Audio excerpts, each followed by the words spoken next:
भारत की सरकार ने झारखंड सरकार को काफ़ी सहयोग दिया है, आर्थिक रूप से, खाद्यान्न सामग्री को लेकर के, उज्ज्वला गैस योजना के माध्यम से और मेडिकल किट दे करके। उसका सही उपयोग अभी तक नहीं हो पाया है। अब केंद्र सरकार का जो निर्णय आया है कि जिन जिन राज्यों का बाहर में प्रवासी मजदूर हैं, हमारे छात्र हैं, उनको वहाँ के संबंधित राज्य सरकार लाए, लेकिन राज्य की सरकार की कोई नीति नहीं है, विचार नहीं है, और हम कह सकते हैं ना प्रतिबद्धता है कि वहाँ से लोगों को लाए। और लगातार वो केंद्र सरकार पर आरोप लगा रही है और केंद्र सरकार पर आरोप लगा करके अपने असफलता को छुपाना चाहती है।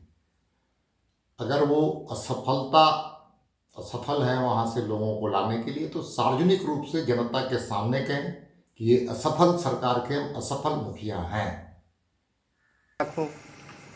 देखिए, अभी तो दिशा निर्देश आया है, कई शर्तों के साथ आया है, इसमें भी कई चीज़ें हैं, इस पर कुछ नियम कायदे बनाए जाएंगे। केंद्र से भी सहयोग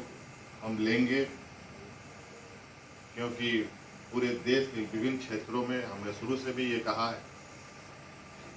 कि हम अकेले पूरे देश से मजदूरों को, छात्रों को नहीं ला पाएंगे। राज्य सरकार सक्षम नहीं है। अगर हम अपने संसाधनों का, जो सीमित संसाधन है, क्योंकि हमारे पास कॉरपोरेशन भी नहीं है, ट्रांसपोर्ट कॉरपोरेशन भी नहीं है, तो इसकी वजह से अगर हम कोई व्यवस्था करते भी हैं और जो दूर दराज में लोग फंसे भी हैं, तो मुझे लगता है कि ले जाने वहाँ से मजदूरों को लाने में ही हमारा 6 महीना बीत जाएगा। इसलिए ये सब चीज़ें हम लोग आगे कैसे कार्य किए जाएंगे, इस पर हम लोग आगे बढ़ रहे हैं और इसके लिए पदाधिकारियों को नियुक्त भी कर दिया गया आज, नोडल ऑफिसरों को, कि आज इस विषय पर आगे पूरी वर्क प्लान तैयार करें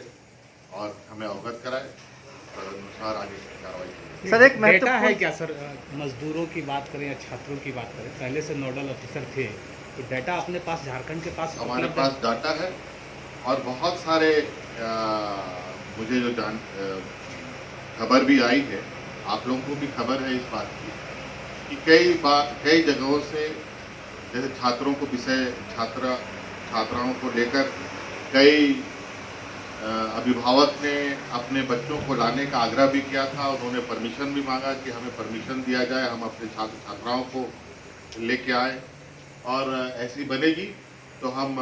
उन अभिभावक को अपने बच्चों को लाने का अनुमति भी देने की प्रक्रिया पर आए।